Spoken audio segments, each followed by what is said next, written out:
Hi, welcome you all for Zillion Learning. Today we are going to discuss about the topic types of risk. So before getting into this topic, first of all, you should know what is risk. So risk types of risk பார்க்கறதுக்கு முன்னாடி riskனா என்னன்னு பார்த்துட்டு நம்ம types of risk பார்க்கலாம்.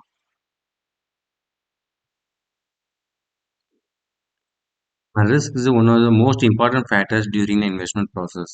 So நம்ம வந்து generally பார்த்தீங்கன்னா if people are investing certain funds in the any investment segments, gold invest பண்ணாலும் சரி, ஸ்டாக் மார்க்கெட் இன்வெஸ்ட் பண்ணாலும் சரி, ஸோ மோஸ்ட்லி பார்த்தீங்கன்னா எனக்கு ரிட்டர்ன் எவ்வளோ வருது அதுதான் பார்ப்பாங்க. Mostly they will avoid the risk factor வந்து அவாய்ட் பண்ணிடுவாங்க. ஸோ அந்த மாதிரி இருக்கக்கூடாது. ரிஸ்க் வந்து பார்த்தீங்க அப்படின்னா கண்டிப்பாக கன்சிடர் பண்ணி பண்ணணும். ஏன்னா நம்ம இன்வெஸ்ட் பண்ணுற அமௌண்ட் வந்து லாஸ் ஆகிடக்கூடாது. ஆல்சோ பார்த்தீங்கன்னா நம்ம எக்ஸ்பெக்ட் பண்ணுற ரிட்டர்ன் வந்து நம்ம நினச்ச மாதிரி கிடைச்சாகணும். இதனால பார்த்தீங்கன்னா ரிஸ்க்ங்கிற ஃபேக்டர் வந்து கண்டிப்பாக நம்ம கன்சிடர் பண்ணணும். ஸோ அப்போ ரிஸ்க்னா என்ன? இன்னும் எல்லாமே ரிஸ்க்ங்கிறாங்க. அப்போ ரிஸ்க்னா என்ன பார்த்தீங்க அப்படின்னா, risk is to be uncertainty. அதாவது ஒரு இன்வெஸ்ட்மெண்ட் நீங்க பண்ண போறீங்கன்னு வச்சுக்கோங்க. ஓகேவா? For example fixed deposit. Fixed deposit generally என்ன சொல்லுவாங்கன்னா, ரிஸ்க் இல்லம்பாங்க. ஏன் ரிஸ்க் இல்ல? ஸோ கவர்மெண்ட் வந்து ரன் பண்றாங்க, ஆர் போஸ்ட் ஆஃபீஸ் ரன் பண்றாங்க. அந்த ஒரு ரீசன் கிடையாது. அது மட்டும் இல்ல. வேற என்ன ரீசன் பார்த்தீங்க அப்படின்னா, இன்னைக்கு நீங்க இன்வெஸ்ட் பண்ண போறீங்க. For example if you are going to invest 1 lakh in the bank or post office. Fixed deposit invest பண்ண போறீங்க அப்படின்னா, 1 இயர்க்கு அப்புறம் உனக்கு எவ்வளவு அமௌண்ட் வரப்போகுது, மெச்சூரிட்டி அமௌண்ட்னு சொல்லுவாங்க. இந்த அமௌண்ட் எவ்வளவு வரப்போறங்கிறத உங்களுக்கு வந்து அட்வான்ஸா உங்களுக்கு தெரிய வரும். ஓகேவா? ஸோ உன்னோட ஃபியூச்சரோட இன்கம் இவ்வளவுதான் வரப்போகுது உங்களுக்கு தெரிய வருது அப்படின்னா, ஸோ அந்த இடத்துல ரிஸ்க் வந்து இல்லவே இல்லை. ஓகேவா? ஸோ அதனாலதான் பாத்தீங்க அப்படின்னா பேங்க்லயோ போஸ்ட் ஆஃபீஸ்ல இன்வெஸ்ட் பண்ணீங்க அப்படின்னா ரிஸ்க் இல்லைன்னு சொல்றாங்க. Okay, in case of stock market எடுத்துக்கோங்க. ஸ்டாக் மார்க்கெட்ல பார்த்தீங்க அப்படின்னா we can call as equity shares. ஸோ அங்க பார்த்தீங்க அப்படின்னா suppose if you're going to invest 1 lakh today, இன்னைக்கு இன்வெஸ்ட் பண்ண போறீங்க அப்படின்னா ஆஃப்டர் 1 month பார்த்தீங்க அப்படின்னா you may get 1000 rupees as an return. அந்த செகண்ட் மந்த் பார்த்தீங்கன்னா you may get ஒரு 10,000 கிடைக்கும். தேர்ட் மந்த் பார்த்தீங்கன்னா maybe minus 2000, that means loss ஆக சான்சஸ் இருக்கு. ஃபோர்த் மந்த் பார்த்தீங்கன்னா 15,000 ப்ராஃபிட் கிடைக்கும். ஸோ இந்த மாதிரி வேரியேஷன் ஆஃப் ரிட்டர்ன், எது ப்ராஃபிட் வந்தாலும் சரி இல்லை லாஸ் வந்தாலும் சரி, நம்ம நினைச்ச ரிட்டர்ன் இவ்வளவுதான் வரப்போகுதுங்கிற நம்ம ப்ரெடிக்ட் பண்ண முடியல. If you can't able to predict the future income, means we can call as risk is present in the particular investments, right? So best example for risky assessments we can call as equity shares. Next we can see the types of risk.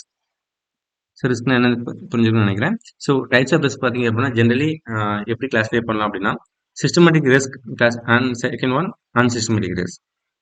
Systematic risk அப்படின்னா ஒன்றும் இல்லை, கம்பெனிக்கு வெளியே நடக்கக்கூடிய ஃபேக்டர்ஸ்னால ஓகேவா ஒரு சில விஷயம் வந்து பார்த்தீங்கன்னா கம்பெனி இம்பேக்ட் பண்ணும். ஸோ கம்பெனி பார்த்தீங்க அப்படின்னா ஒரு சில ஃபேக்டர்னால அஃபெக்ட் பண்ணும். ஓகேவா? இப்போ என்ன, இப்போ நம்ம பேங்க் எடுத்துக்கோங்க. பேங்க்ல வந்து ஃபிக்ஸட் டெபாசிட் ரேட் எதாவது மாத்திருக்காங்க, இன்ட்ரெஸ்ட் ரேட் எதாவது மாத்திருக்காங்க. இல்ல அப்படின்னா மார்க்கெட்ல ஒரு சில சென்சேஷன் நியூஸ் ஏதாவது வருது அப்படின்னு பார்த்தீங்க அப்படின்னா, அந்த ஃபேக்டர்ஸ்லாம் பார்த்தீங்கன்னா ஈவன் கவர்மெண்ட் வந்து பார்த்தீங்கன்னா மேபி டாக்ஸ் ரிவைஸ் பண்ணியிருப்பாங்க. ஸோ இந்த மாதிரி மார்க்கெட்ல நடக்கக்கூடிய ஒரு விஷயம்னால பார்த்தீங்க அப்படின்னா இங்கே கம்பெனி வந்து அஃபெக்ட் பண்ணும். ஓகேவா? கம்பெனியோட ப்ராஃபிட் வந்து அஃபெக்ட் ஆக சான்சஸ் இருக்கு. ஸோ இந்த மாதிரி ஃபேக்டர்ஸ்னால கம்பெனி அஃபெக்ட் பண்ணுச்சு அப்படின்னா we can call it as systematic risk. So இந்த மாதிரி ரிஸ்க் வந்து நம்ம வந்து ரொம்ப ரொம்ப கண்ட்ரோல் பண்ணுறது ரொம்ப கஷ்டம். So here we have mentioned as uncontrollable nature. நம்ம வந்து கண்ட்ரோல் பண்ண முடியாது. ஏன்னா கம்பெனிக்கு வெளியே இருந்து வரக்கூடிய ஃபேக்டர்ஸ் நம்ம கட்டுப்பாடுலே இருக்காது. ரைட்டா? இப்போ அன்சிஸ்டமேட்டிக் ரிஸ்க்னா என்ன பார்த்தீங்க அப்படின்னா factors which are internal to the companies. அது கம்பெனிஸ் உள்ள நடக்கக்கூடிய ஒரு சில விஷயம் ஃபேக்டர்ஸ்னால பார்த்தீங்க அப்படின்னா சில ப்ராப்ளம்ஸ் வர சான்சஸ் இருக்கு. ஓகே, அந்த கம்பெனியோட பிசினஸ் அஃபெக்ட் ஆக சான்சஸ் இருக்கு. ஸோ இதெல்லாம் பார்த்தீங்கன்னா அன்சிஸ்டமேட்டிக் ரிஸ்க்னு சொல்லுவோம். ஸோ இந்த மாதிரி ஃபேக்டர்ஸ் வந்து நம்ம கம்பெனிக்குள்ள நடக்கிறதுனால பார்த்தீங்க அப்படின்னா நம்ம ஈஸியாக கண்ட்ரோல் பண்ண முடியும். So we can call controllable in nature, right? So ஓவராலாக பார்த்தீங்க அப்படின்னா we can say generally risk பார்த்தீங்கன்னா combination both systematic risk and unsystematic risk. So கம்பெனிக்கு வந்து பார்த்தீங்கன்னா 2 ரிஸ்க்கும் ஃபேஸ் பண்ணுவாங்க, ரைட்? பட் ஒரு இதை அவாய்ட் பண்ண முடியும். எதை அவாய்ட் பண்ண முடியும் அது தெரிஞ்சு எதை வந்து நம்ம வந்து கண்ட்ரோல் பண்ண முடியும் பார்த்தீங்க அப்படின்னா அன்சிஸ்டமேட்டிக் ரிஸ்க் வந்து கண்ட்ரோல் பண்ண முடியும். வேற in case of previous systematic risk பார்த்தோமா இல்லையா, அது கண்ட்ரோல் பண்ணுறது கஷ்டம். ஸோ நம்ம இப்போ இங்கே வந்து இன்டெப்த்தாக வந்து சிஸ்டமேட்டிக் அண்ட் அன்சிஸ்டமேட்டிக் இன்டெப்த்தாக பார்க்கலாம். So first of all we can see about systematic risk. So systematic risk பார்த்தீங்க அப்படின்னா as I said earlier, கம்பெனிக்கு வெளியே நடக்கக்கூடிய factors means external to the companies. ஓகேவா? ஸோ என்ன இருக்குன்னா economic factors and political factors, some government tax regulations and fixed deposit rate maybe like fixed by the banks or post office. இந்த மாதிரி ஒரு சில இஷ்யூஸ்னால பார்த்தீங்கன்னா இந்த மாதிரி வந்து கம்பெனி வந்து அஃபெக்ட் ஆக சான்சஸ் இருக்கு. This kind of risk to be systematic risk. So இந்த மாதிரி ரிஸ்க் வந்து நம்ம வந்து ரொம்ப ரொம்ப கண்ட்ரோல் பண்றது ரொம்ப கஷ்டம். சிஸ்டமேட்டிக் ரிஸ்க் பார்த்தீங்க அப்படின்னா ஃபர்தர் நம்ம 3 டைப்பா கிளாஸிஃபை பண்ணிக்கலாம். One is interest rate risk, market risk and purchasing power risk. So இதெல்லாம் பார்த்தீங்கன்னா as I said earlier, systematic risk பார்த்தீங்க அப்படின்னா 3 டைப்ஸாக கிளாஸிஃபை பண்ணலாம். Interest rate risk, market risk and purchasing power risk. இது போக பார்த்தீங்கன்னா ஜென்ரலாக கவர்மெண்ட் ரிவைஸ் பண்ணக்கூடிய இந்த tax regulations and bank and post ஆஃபீஸில் fixed deposit and other interest ரேட்லாம் ரிவைஸ் பண்ணுவாங்கல்ல. ஸோ இதனால கம்பெனி நம்மளுக்கு அஃபெக்ட் ஆகாது. ஸோ அஃபெக்ட் ஆச்சு அப்படின்னா அதுதான் நம்ம ரிஸ்க்னு சொல்கிறோம். This risk you can call as என்னது சிஸ்டமேட்டிக் ரிஸ்க். ஆல்ரெடி நம்ம பார்த்தாச்சு ரைட்டா. ஸோ இப்போ கிளாசிஃபிகேஷன் நம்ம ஒவ்வொன்றா பார்க்கலாம். First one is interest rate risk.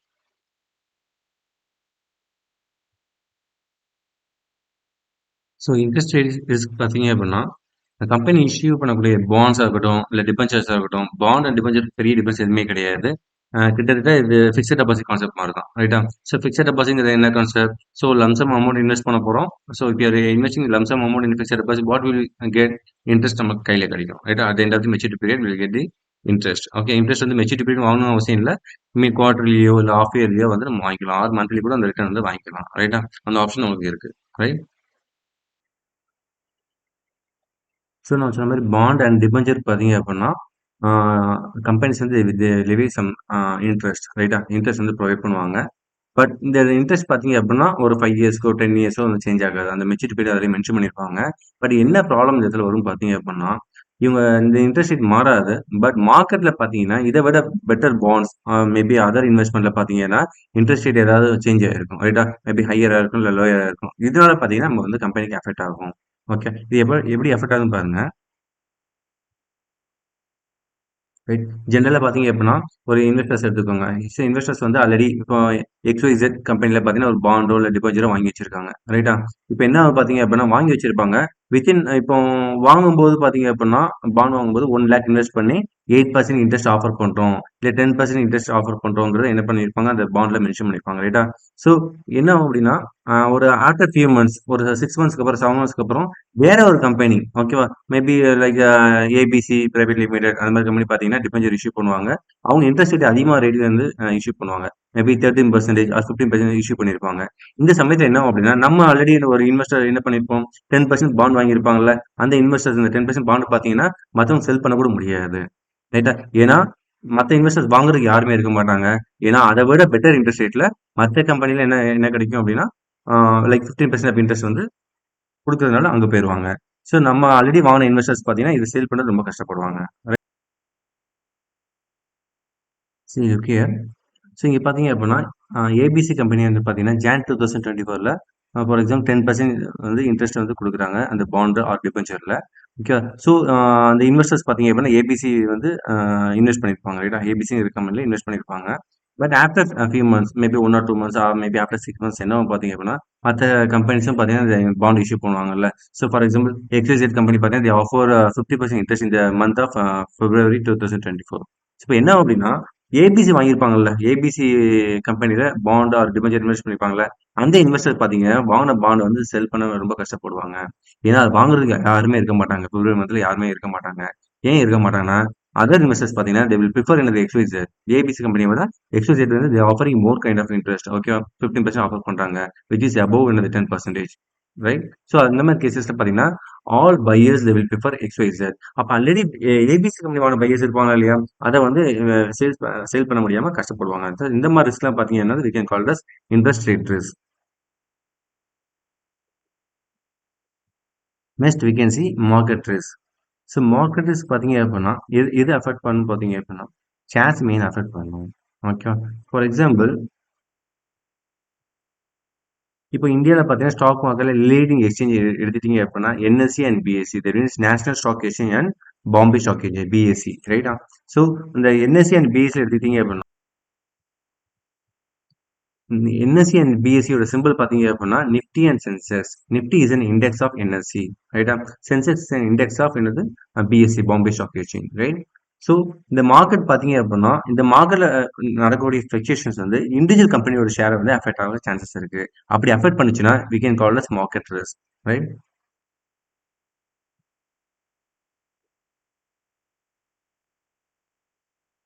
we can see the example. So for இப்போ நீங்கள் வந்து ஐடி கம்பெனி இன்ஃபோசிஸ் ஷேர் வந்து நம்ம சப்போஸ் இன்வெஸ்டர்ஸ் இன்வெஸ்ட் பண்ணியிருக்காங்கன்னு வச்சுக்கோங்க, ரைட்டா? ஸோ ஒரு ஒரு 1000 ஷேர்ஸ் ஒரு 10,000 ஷேர்ஸ் எல்லாம் மக்கள்லாம் வாங்கி வச்சிருக்காங்க, ரைட்டா? In case if the market is getting affected, market பார்த்தீங்க அப்படின்னா ஐடி இண்டஸ்ட்ரி வந்து அஃபெக்ட் ஆகுதுன்னு வச்சுக்கோங்க. ஐடி மேபி பார்த்தீங்கன்னா ரெசிஷன் ஒரு வேர்டு நீங்கள் கேள்விப்பட்டிருப்பீங்க.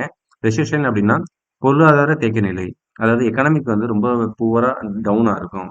Maybe in case of US யூகேல பார்த்தீங்க அப்படின்னா offering more number of IT jobs to the Indians. ஓகேவா? இப்போ ரெசிஷன் பார்த்தீங்க அப்படின்னா அவங்களுக்கே நம்ம ப்ராஜெக்ட் இருக்காது, அவங்களுக்கே பார்த்தீங்கன்னா ஐடி கம்பெனியில் வேலை இருக்காது. அந்த மாதிரி டைமில் பார்த்தீங்கன்னா இந்தியன்ஸ் பார்த்தீங்கன்னா they not get any project. Okay, so அந்த மார்க்கெட் நியூஸ்னால மேபி அந்த ரெசிஷனால பார்த்தீங்கன்னா இங்கே வந்து இன்ஃபோசிஸ் அஃபெக்ட் ஆக சான்சஸ் இருக்கு, right?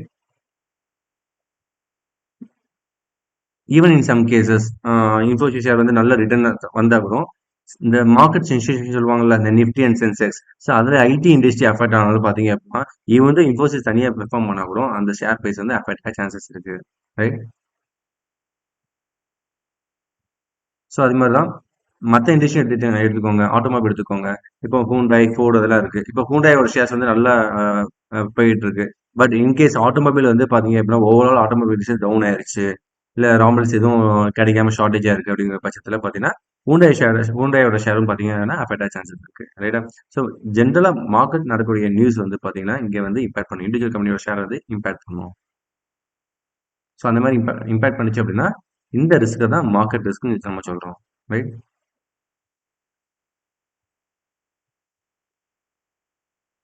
Purchasing power risk. So purchasing power risk பார்த்தீங்க அப்படின்னா இதுக்கு இன்னொரு நேம் வந்து இன்ஃப்ளேஷன் ரிஸ்க். இன்ஃப்ளேஷன் ஆனது rising price of the particular goods or services, right? So ஒரு பொருளோட ரேட் வந்து இன்க்ரீஸ் ஆச்சு அப்படின்னா ஸோ இந்த இடத்துல எப்படி அஃபெக்ட் ஆகுதுன்னு பார்க்க போகிறோம், ரைட்? ஸோ இப்போ பாருங்க, if bike cost increases from the cost of 75,000 to 85,000, right? So ஒரு பைக் வந்து 75,000 85,000 அந்த மாதிரி இன்க்ரீஸ் ஆச்சு அப்படின்னா அதுதான் நம்ம இன்ஃப்ளேஷன் சொல்லுவோம். பட் பைக் வந்து ஒரு ஒரு 500 200 கூடுச்சு அப்படின்னா மோஸ்ட்லி எல்லாமே வாங்கிடுவாங்க. பட் 10,000 இன்க்ரீஸ் ஆச்சு அப்படின்னா ஒரு சில பேரால அந்த வாங்க முடியும் தவிர நிறைய பேர் அந்த மிடில் கிளாஸ் ஃபேமிலி பீப்புள் பார்த்தீங்கன்னா they can't able to spend additional amount. 10,000ங்கிறது அவங்களுக்கு பெரிய அமௌண்ட்டாக இருக்கும், ரைட்டா? கஷ்டப்பட்டு சேவிங்ஸ் பண்ணி வாங்கலாம்னு வச்சுட்டு இருக்கும்போது திடீர்னு பிரைஸ் ஏற்றிட்டாங்க, சடனாக இன்க்ரீஸ் ஆச்சு அப்படின்னா கண்டிப்பாக அந்த பர்ச்சேசிங் பவர் குறையும். பர்ச்சேசிங் பவர்னா அந்த பைக்கிங் பிஹேவியர் வாங்கணும்னு நினைச்சிட்டு இருப்பாங்க, டக்குன்னு வந்து என்ன என்ன பண்ணிடுவாங்க, வாங்காம போயிருவாங்க. ஸோ இதுதான் purchasing power, right? Next we can see unsystematic risk.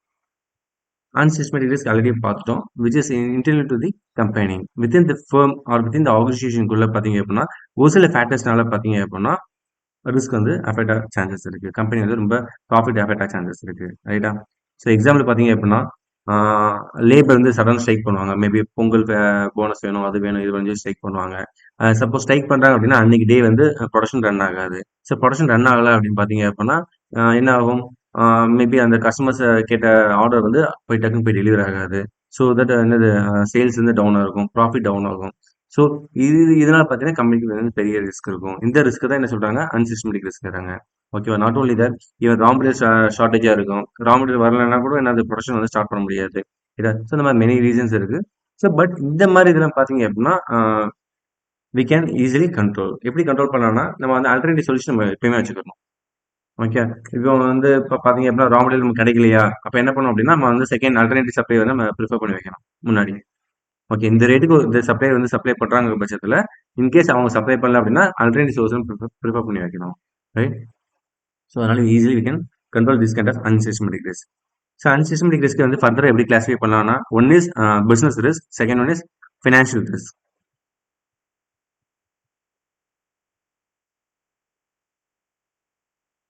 Business ரிஸ்க்னு ஒன்றும் கிடையாது. ஆப்ரேட்டிங் என்வாயன்மெண்ட் வந்து ரொம்ப ஒர்ஸாக போயிட்டே இருக்கும், ஓகேவா? ஸோ ஃபார் எக்ஸாம்பிள் பார்த்தீங்க அப்படின்னா நமக்கு வந்து சப்ளை இருந்தால் பெஸ்ட் சப்ளையர் நல்ல குவாலிட்டியான ப்ராடக்ட் சப்ளை பண்ணிட்டு இருக்காங்க, ரைட்டா? திடீர்னு பார்த்தீங்க அப்படின்னா நல்ல ரேட்டும் சப்ளை பண்ணிட்டு இருப்பாங்க. பட் திடீர்னு பார்த்தீங்க அப்படின்னா மேபி ரேட் வந்து ரொம்ப அதிகமாக ஏற்றிடுவாங்க, இல்லை சப்ளை பண்ண மாட்டேன்னு சொல்லிடுவாங்க, இல்லை அவங்க சப்ளைஸ் வந்து பார்த்தீங்கன்னா மேபி குவாலிட்டி எஃபெக்ட் சான்சஸ் இருக்கு. அது பிகாஸ் ஆஃப் அந்த சப்ளைனால நமக்கு வந்து ப்ரொடக்ஷன் எஃபெக்ட் சான்சஸ் இருக்கு, ரைட்டா? ஸோ மோஸ்ட்லி நினைப்பாங்க நம்ம நல்லா ப்ரொடக்ஷன் பண்ணிட்டோம் அப்படின்னா ஆட்டோமேட்டிக்காக பார்த்தீங்கன்னா சேல்ஸ் நடக்கும்னு நினச்சிட்டு இருப்பாங்க. பட் நம்ம பிஸ்னஸ் வந்து யாரை டிபெண்ட் பண்ணியிருக்கு அப்படின்னா we are depending upon suppliers. ஓகேவா? ஸோ நல்ல சப்ளையர் நம்ம லூஸ் பண்ணிட்டோம் அப்படின்னா it will affect our business. At same time customers பார்த்தீங்க அப்படின்னா இப்போ வந்து நம்ம suppose if you are doing sales of 1 lakh, or 1 crore நம்ம வந்து சேல்ஸ் பண்ணிட்டு இருக்கோம். ஆல்மோஸ்ட் 60 லேக்ஸ் பார்த்தீங்க அப்படின்னா, சிங்கிள் கஸ்டமரே அவ்வளோ சேல்ஸ் நம்மளுக்கு குடுக்குறாங்க. அந்த கஸ்டமர் நம்மள விட்டுட்டு போயிட்டாங்க அப்படின்னா, அதுவும் நம்ம பிசினஸ் அஃபெக்ட் ஆகும். ரைட்டா? ஸோ இந்த மாரி பிசினஸ் ரிஸ்க் பார்த்தீங்க அப்படின்னா, we can tolerate. We can வந்து we can find a solution. அந்த கஸ்டமர்ஸ் போகாம இருக்கணும் அப்படின்னா, நம்ம சின்ன சின்ன டாக்டிக்ஸ், சின்ன சின்ன ஸ்ட்ராட்டஜி, மார்க்கெட்டிங் ஸ்ட்ராட்டஜிலாம் ஃபாலோ பண்ணி, நம்ம என்ன பண்ணலாம்? ரீட்டைன்மென்ட் வாங்கிக்கலாம். சேம் சப்ளையர்ஸ்க்கும் பார்த்தீங்க அப்படின்னா, நல்லா பெஸ்ட்டா சப்ளை பண்ணாங்கன்னா, அவங்களுக்கு வந்து சம்திங் ஒரு வந்து அப்ரிஷியேட் பண்ற மாரி, we have to give some memento அந்த மாரி நம்ம குடுத்து நம்ம வந்து என்கரேஜ் பண்ணலாம். இது வந்து நடைமுறையில நெறைய கம்பெனி எடுத்துக்கிட்டீங்க அப்படின்னா, நெறைய சப்ளையர்ஸ்க்கு வந்து பார்த்தீங்கன்னா, கஸ்டமர்ஸ் வந்து அவங்க என்ன பண்ணுவாங்க? சர்டிஃபிகேட்ஸ் மாரி இது பண்ணுவாங்க. எம்ஓஇ சைன் பண்ணுவாங்க. ஸோ இந்த மாரி நெறைய ஆக்டிவிட்டீஸ் வந்து அ ரியல் டைமா போயிட்டு இருக்கு. Right? Next, we can see financial risk.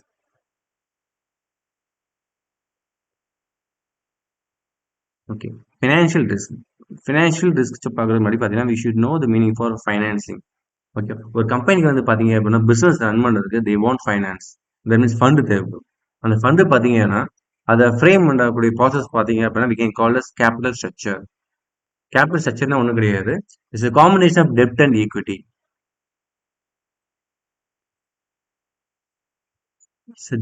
டெப்ட்னு பார்த்தீங்க அப்படின்னா டிபெஞ்சர்ம்பாங்க. ஸோ கம்பெனி வந்து பார்த்தீங்கன்னா கடன் வாங்கியிருப்பாங்க. அதாவது டிபெஞ்சர் ஹோல்டர்ஸ் வந்து பார்த்தீங்கன்னா லம்சம் அமௌண்ட் ஒரு ஆள்கிட்ட வந்து 50,000 ஆர் 1 லேக் சம்திங் பார்த்தீங்க அப்படின்னா டிபெஞ்சரோட bond or debenture bond issue பண்ணும்போது அதில் மென்ஷன் பண்ணியிருப்பாங்க. ரைட்டா? ஸோ ஈக்விட்டி பார்த்தீங்கன்னா we can call this public shareholders. So இந்த இடத்துல பார்த்தீங்க அப்படின்னா இது கடன் நம்ம சொல்ல மாட்டாங்க. ஏன் அப்படின்னா அந்த வாங்கின ஃபண்டுக்கு நம்ம வந்து எப்பப்போ ப்ராஃபிட் வருதோ அப்போ டிவிடெண்ட் கொடுத்தா போதும். அந்த அமௌண்ட் வந்து உடனே டெப்ட் மாதிரி ரீபேமெண்ட் பண்ணணும் அப்படிங்கிறது மாதிரி இந்த மென்ஷன்ஸ் எதுவுமே கிடையாது. ரைட்டா? ஸோ வென்எவர் கம்பெனி நல்ல ப்ராஃபிட் வர பட்சத்தில் நம்ம வந்து டிவிடெண்ட் கொடுப்போம். ஸோ இன்கேஸ் நம்ம வந்து ப்ராஃபிட் கம்மியாக வருதுன்னா கம்மியாக டிவிடெண்ட் கொடுத்தா போதும். இல்லை சில கம்பெனி பார்த்தீங்கன்னா ப்ராஃபிட் எதுவும் வரல டிவிடெண்ட் கொடுக்க மாட்டாங்க. பட் டெப்ட் பார்த்தீங்க அப்படி கிடையாது. ஈவன் கம்பெனி வந்து ப்ராஃபிட் வந்தாலும் சரி இல்லை லாஸ் வந்தாலும் சரி definitely we have to provide என்னது இன்ட்ரெஸ்ட் நம்ம கொடுத்தாகணும். ரைட்டா? ஸோ இதனால தான் பார்த்தீங்க அப்படின்னா மோஸ்ட்லி வந்து அந்த கேபிட்டல் ஸ்ட்ரக்சரில் நான் ஆல்ரெடி சொன்ன மாதிரி தான் கேபிட்டல் ஸ்ட்ரக்சர் காம்பினேஷன் ஆஃப் என்னது போத் டெப்ட் அண்ட் ஈக்விட்டி. இதில் பார்த்தீங்கன்னா டெப்ட் வந்து மோஸ்ட்லி கம்மியாக தான் இருக்கணும். ஓகேவா? ஈக்விட்டி வந்து அதிகமா இருக்கலாம். ஸோ டெப்ட் வந்து கம்மியா இருக்க, ஸோ அவங்க வந்து ரிஸ்க் வந்து ரொம்ப கம்மியாகும். டெப்ட் அதிகமாச்சு அப்படின்னா, அவங்களுக்கு கடன் அதிகமா இருக்குன்னு அர்த்தம். கடன்காரங்களுக்கு என்ன குடுப்போம்? நம்ம வந்து வட்டி குடுப்போமா இல்லையா? தட் மீன்ஸ் இன்ட்ரெஸ்ட் நம்ம ரீபேமெண்ட் பண்ண வேண்டியது இருக்குமா இல்லையா? அதனால பார்த்தீங்கன்னா, இந்த மாரி ரிஸ்க்லாம் என்ன சொல்றாங்க? ஃபினான்ஷியல் ரிஸ்க்ங்கிறாங்க. Right? And also some cases பார்த்தீங்கன்னா, ப்ராஃபிட் வந்து கம்பெனிக்கு வந்து ஒரு 50 லேக்ஸ் வருதுன்னு வச்சுக்கோங்க. அந்த 50 லேக்ஸ்ல பார்த்தீங்கன்னா, ஃபர்ஸ்ட் வந்து என்ன பண்ணுவாங்க? அந்த இன்ட்ரெஸ்ட் வந்து ஃபர்ஸ்ட் வந்து டிபெஞ்சர் ஹோல்டர்ஸ் குடுத்துருவாங்க. அதாவது இப்போ நம்ம வந்து இயர்லி இயர்லி சம் இன்ட்ரெஸ்ட் வந்து பேமெண்ட் பண்ண வேண்டியிருக்கும்ல. அந்த இன்ட்ரெஸ்ட் வந்து அவங்க வந்து ஃபர்ஸ்ட் யாருக்கு டிபெஞ்சர் ஹோல்டர்ஸ் குடுப்பாங்க. லாஸ்ட்டா ஈவன் கவர்மெண்ட்ல டாக்ஸ் கட்டுவாங்க. லாஸ்ட்டா ஒரு இன்கம் வருமா இல்லையா? அது யாருக்கு போகும்னா, ஈக்விட்டி ஷேர் ஹோல்டர்ஸ்க்கு வந்து டிவிடெண்டா போகும். அதாவது we can call it earning per share இபிஎஸ்ம்பாங்க போகும். பட் அந்த டிபெஞ்சர் ஹோல்டர்ஸ் குடுக்குற இன்ட்ரெஸ்ட் வந்து கம்மியாயிருச்சு.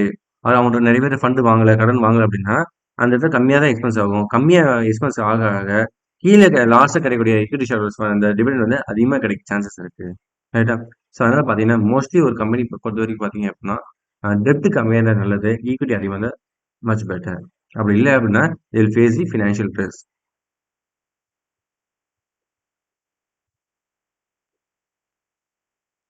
அண்ட் தேங்க் யூ ஆல் வாட்சிங் திஸ் வீடியோ. இன்கேஸ் ஏதாவது டவுட் ஏதாவது இருந்தது அப்படின்னா கமெண்ட் செக்ஷனில் டைப் பண்ணுங்க. I give an answer. Thank you.